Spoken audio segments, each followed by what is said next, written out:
Hello everyone friends, welcome back to top 3 world.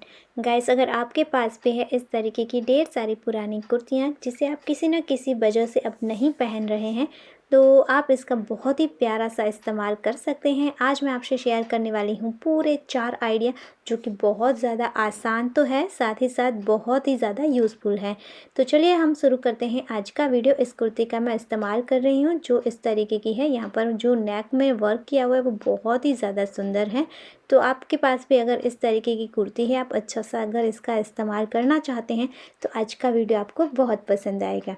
तो देखिए, सबसे पहले जो कुर्ती है इसका ऊपर वाला जो हिस्सा है उसमें से मैं नेक को अलग कर लूँगी। तो ये देखिए, मैंने सिलाई निकल के ही इसे अलग कर लिया है। तो बहुत ही ज़्यादा प्यारी से इसकी डिज़ाइन है और ये बिल्कुल भी ख़राब नहीं हुआ है। इसकी जो एम्ब्रॉयडरी है वो बहुत ही ज़्यादा अच्छी है।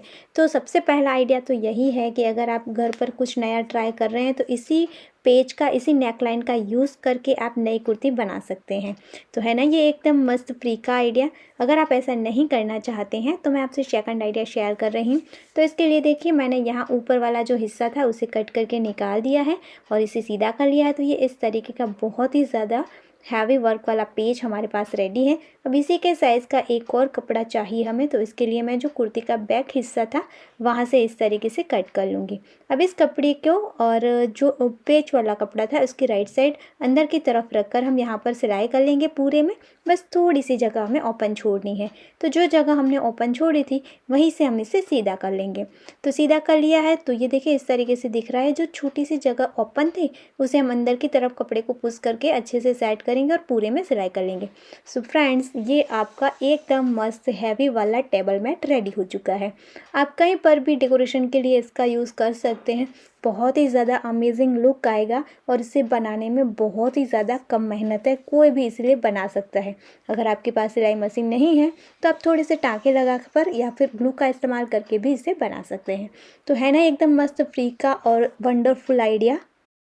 अब देखते हैं नेक्स्ट आइडिया। तो उसके लिए जो दामन वाला नीचे वाला हिस्सा था कुर्ती का वो मैंने कट करके अलग कर लिया है और इस तरीके से डबल ही रखा है फैब्रिक को। और यहाँ से देखिए, जो फोल्डेड हिस्सा था वहाँ नीचे की साइड से 27 इंच पर मैंने मार्क कर लिया है और सीधी लाइन ड्रॉ कर लेनी है। उसके बाद यहाँ से हम इसे कट कर देंगे। उसके बाद सेकंड साइड से हम मेज़रमेंट लेंगे तो यहाँ पर 22 इंच पर हमें मार्क करना है। यहाँ पर भी सीधी लाइन ड्रॉ कर लेनी है और यहाँ से भी हम इसे कट कर देंगे। तो ये हमें 27 बाय 22 इंच के 2 पीस मिल गए हैं। अगर आप कोई भी और कपड़े से बनाना चाहते हैं तो ये मेज़रमेंट है। अब इस तरीके की बैग सभी के पास होती है, हम शॉपिंग करते हैं तो मिल जाते हैं। तो आपको बस ये बैग लेनी है और इसे ऊपर वाला जो हैंडल वाला हिस्सा है उसे भी निकाल दीजिए कट करके और दोनों साइड से कट कर लीजिए। और ऐसे 4 बैग अगर आप यूज़ करेंगे तो ये आपका ईजिली इसमें से अस्तर बन जाएगा जॉइंट करके। तो मैं यहाँ पर नॉन वन का यूज़ करने वाली हूँ, लेकिन ये बैग नॉन वन से ही बनी होती है। तो अगर आपके पास नॉन वन नहीं है तो आप इसका इस्तेमाल कर सकते हैं। अदरवाइज़ आप प्लास्टिक बोरी का यूज़ कर सकते हैं, फोम का कर सकते हैं। लेकिन सभी के पास फोम नहीं होती है और प्लास्टिक बोरी थोड़ा आवाज़ करती है। तो इसी के साइज़ के हमें 2 अस्तर रेडी कर लेने हैं और अस्तर के साथ मैंने इसे अटैच कर लिया है। दोनों पीस के साथ हमें अस्तर को इस तरीके से अटैच कर लेना है। उसके बाद देखिए, इस तरीके से इसकी जो 27 इंच वाली साइड है वहाँ पर हम फोल्ड करके सिलाई कर लेंगे। तो एक हिस्से में कर लिया, सेम इसी तरीके से दूसरे हिस्से में भी हम फोल्ड करके सिलाई कर लेंगे। यहाँ सिर्फ एक ही बार हमें फोल्ड करना है। उसके बाद हमें 27 इंच की एक ज़िप लेनी है और ज़िप के ऊपर इस कपड़े को जो फोल्ड किया था वो वाले हिस्से को इस तरीके से हम रखेंगे और यहाँ सीधी सिलाई करनी है।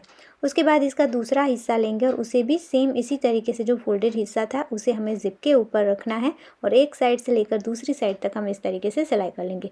तो इस तरीके से आपको ज़िप अटैच करना बहुत ईजी हो जाएगा। उसके बाद दोनों साइड से हम एक एक रनर को यहाँ पर ऐड कर लेंगे। तो रनर भी ऐड हो गया है। अब देखिए, इस तरीके से इसकी राइट साइड अंदर की तरफ रखते हुए हम इसे फोल्ड करेंगे और यहाँ पर हम सिलाई करके दोनों कपड़ों को दूसरी साइड से भी ज्वाइंट कर लेंगे। तो ये मैंने ज्वाइंट कर लिया है। अब जो ज़िप है वहाँ से लेकर हमें यहाँ पर मार्क करना है। तो 6 इंच पर हम ज़िप का सेंटर लेकर मार्क करेंगे। तो दोनों साइड पर हमें 6 इंच पर मार्क कर लेना है। अब जो मार्किंग करी है हमने वहीं से पकड़कर इस तरीके से हम इसे फोल्ड कर लेंगे और जो ज़िप वाला हिस्सा है उसे ऊपर की तरफ रखेंगे। अब यहाँ पर कॉर्नर पर देखिए हमें 5 इंच पर मार्क करना है, दोनों साइड से हम 5 इंच पर मार्क करेंगे और इस तरीके से सीधी लाइन ड्रॉ करके एक बॉक्स बना लेंगे। तो इस तरीके से दूसरे कॉर्नर पर, तीसरे और चौथे कॉर्नर पर भी 5 बाय 5 इंच का हमें बॉक्स बनाना है। तो चारों कॉर्नर पर बॉक्स बना लिए हैं। अब यहाँ पर देखिए इस तरीके से हम इसे कट कर लेंगे। आप चाहें तो पहले यहाँ पर पिनअप भी कर सकते हैं ताकि कपड़ा अपनी जगह से हिले नहीं। तो चारों कॉर्नर को मैंने कट कर लिया है। अब यहाँ पर दोनों साइड पर हम सिलाई कर लेंगे। तो यहाँ पर दोनों साइड सिलाई भी हो गई है। अब आपको ऐसी स्ट्रिप लेनी है, आप कपड़े की भी ले सकते हैं या फिर जो शॉपिंग बैग थी उसकी स्ट्रिप ले लीजिए और इस तरीके से आपको फोल्ड करके यहाँ पर स्ट्रिप के ऊपर सिलाई कर लेनी है। बहुत ही ज़्यादा अच्छी फिनिशिंग के साथ ही आपका रेडी हो जाएगा, कोई भी रफ एजेस बाहर नहीं दिखेगी। अब इसके कॉर्नर को इस तरीके से आपको पकड़ना है और इसे फोल्ड करना है और यहाँ पर सीधी सिलाई कर लेंगे। सेम इसी तरीके से दूसरे कॉर्नर को भी आपको पकड़ना है, यहाँ पर फोल्ड करना है और सीधी सिलाई करेंगे। सेम तरीके से तीसरे और चौथे कॉर्नर को भी हम कर लेंगे। तो देखिए अगर कॉर्नर फोल्ड करते वक्त, सिलाई करते वक्त इस तरीके से आपका एकदम परफेक्ट नहीं आ रहा है, थोड़ा सा कपड़ा बच रहा है, तो टेंशन की बात नहीं है, बस आपको इस तरीके से एक्स्ट्रा कट कर देना है और सिलाई कर लेनी है। तो ये हो गई चारों कॉर्नर पर सिलाई। उसके बाद फिर से यहाँ पर भी हम स्ट्रिप लेकर अटैच करके चारों कॉर्नर को फिनिश कर लेंगे। अब इसे ज़िप के पास से ओपन करके सीधा कर लेंगे।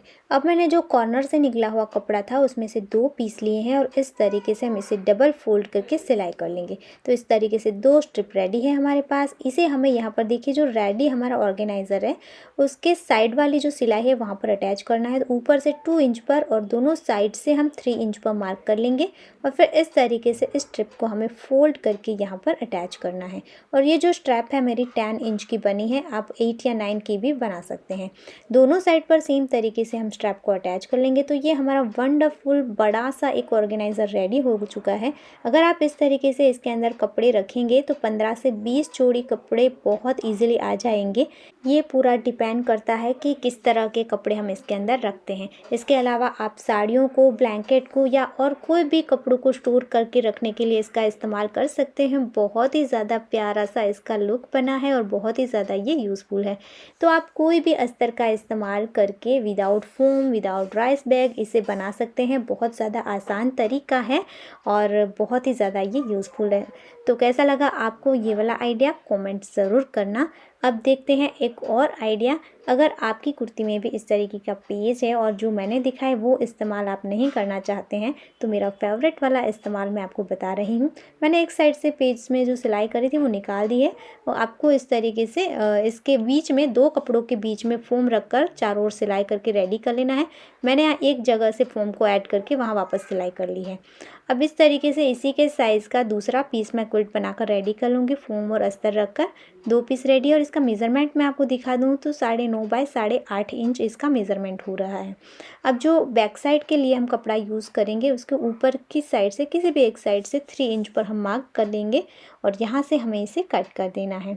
तो ये इस तरीके से मैंने कट कर लिया है। इसी के साइज़ की हमें लेनी है ज़िप को हम यहाँ पर उल्टी रखेंगे और सीधी सिलाई कर लेंगे। उसके बाद सेकंड साइड पर टर्न करके यहाँ पर ज़िप को दबाते हुए हम प्रेस स्टिच कर लेंगे।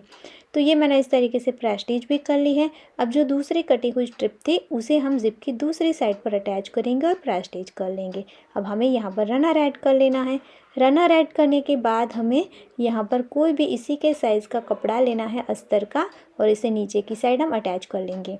तो ये हो चुका है रेडी। इसके बाद आपको लेनी है डोरी। आप रेडीमेड डोरी यूज़ कर सकते हैं या फिर कपड़े को फोल्ड करके भी बना सकते हैं। 52 इंचज़ का मैंने मेज़रमेंट लिया है। अब दोनों साइड से 1-1 इंच की जगह छोड़कर मैं यहाँ पर डोरी को फिक्स कर लूँगी। डोरी फिक्स करने के बाद हमें एक और ज़िप लेनी है इसी के साइज़ की और यहाँ पर हम अटैच कर लेंगे। उसके बाद इस तरीके से इसे सेकंड साइड पर टर्न करके प्रेस स्टिच कर लेंगे। जब आप प्रेस स्टिच करें तो डोरी को आगे की तरफ रखकर करनी है और फिर इस तरीके से डोरी को साइड करके जो दूसरा पीस था उसे हम लेंगे और उसे देखिए इस तरीके से हम यहाँ पर अटैच कर लेंगे। इसके बाद यहाँ पर रनर ऐड कर लेना है और फिर डोरी को एकदम बीच में रखकर दोनों कपड़ों की राइट साइड अंदर की तरफ रखेंगे और यहाँ पर तीनों साइड से हम सिलाई करके इसे पैक कर लेंगे। आप चाहें तो इसके रफ एजेस को पहले जैसे मैंने दिखाया था वैसे ही स्ट्रिप लगाकर पैक कर सकते हैं और इसके कॉर्नर को इस तरीके से हमें कट करना है और फिर इसे हम सीधा कर लेंगे। सो गाइस आप देख सकते हैं मार्केट में एकदम महंगा मिलने वाला बैग हमने फ्री में बना लिया है। फ्री नहीं तो बहुत ही ज़्यादा कम खर्चे में इसे रेडी कर लिया है और इसमें हमने डबल पॉकेट भी बनाए हैं। तो कैसा लगा दोस्तों आपको आज का वीडियो? आपको कौन सा आइडिया सबसे ज़्यादा पसंद आया? कमेंट ज़रूर करना। आप भी अपनी पुरानी कुर्ती का इस्तेमाल करके घर में ज़रूरी चीज़ें बना सकते हैं बहुत ही ज़्यादा कम खर्चे में। वीडियो अच्छा लगा है, यूज़फुल लगा है तो प्लीज़ दोस्तों वीडियो को लाइक करना, ज़्यादा से ज़्यादा शेयर करना। चैनल पर नए आए हैं तो सब्सक्राइब ज़रूर कर लेना। मिलते हैं ऐसे ही और यूज़फुल वीडियो के साथ, तब तक के लिए जय भारत।